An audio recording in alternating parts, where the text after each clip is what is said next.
Guys, merong bagong game si Bingo Plus na I'm sure matutuwa kayo dito kasi ito yung pinaka first ever online and also live stream na Pinoy Drop Ball.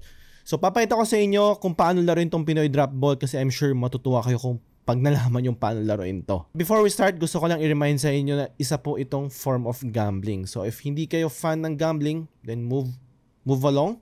Or if meron kayong problema sa addiction, then again, wag nyo nang wag nyo nang try laruin tong game na to. So nandito tayo ngayon sa homepage ng Bingo Plus. Pwede mo tong i-download sa iOS or sa Android, pwede yan.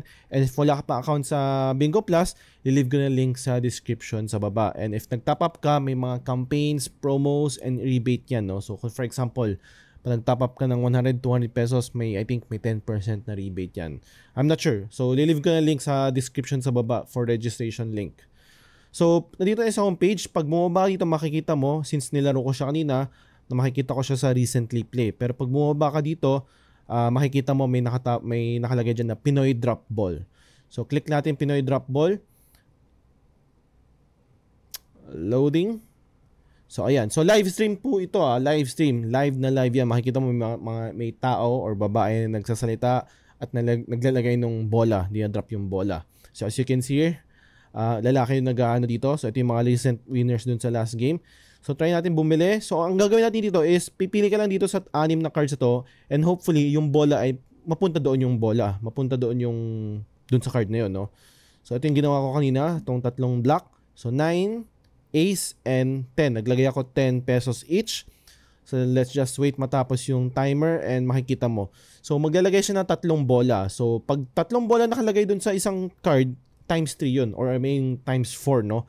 Pag dalawang bola, times 3. Pag isang bola, times 2 lang. So, maglalagay siya ng bola ngayon. I-mute na lang natin, no? Para hindi na magkaroon ng problema sa copyright or anything. So, makikita mo, meron din nag-chat, mga kasama mo maglaro, no? So, ayan. So, antayin mo lang tumigil yung tatlong bola and hopefully, kung saan ka naglagay ng pera, kung saan card man, doon siya magsa-stop. So, here. Ayan. So, mayroon akong dalawang ace. So, nagbet ako ng 10 pesos sa ace. And since dalawa yung bola, times 3 ang makukuha ko. So, technically, wala akong panalo. Wala rin akong talo. Kasi 30 pesos din yung binet ko eh. So, ganyan. Ganyan lang kasimple maglaro ng Pinoy Drop Ball. So, kung gusto mo pa ng next round, buy ka lang ulit. Ayan, no? So, pwede ko ulit maglagay kung gusto mo. Ganyan lang kasimple. Ganyan lang kasimple maglaro ng Pinoy Drop Ball. And this is, again, bagong game galing sa Bingo Plus. And Bingo Plus is a license, no? License po sila mag-operate ng ganyan. Pagcore license sila. So if ever may problema kayo, and iwasan natin maglaro ng mga casino or any other form of gambling sa isang website na hindi registered o hindi lisensyado ng Pagcore. Kasi anytime, pwedeng mawala yung platform na yun. While itong Bingo Plus, insured ka dito kasi nga license sila ng Pagcore. So if meron kayong questions regarding this one, leave nyo lang sa comment sa baba. Kung meron kayong mga tanong, no?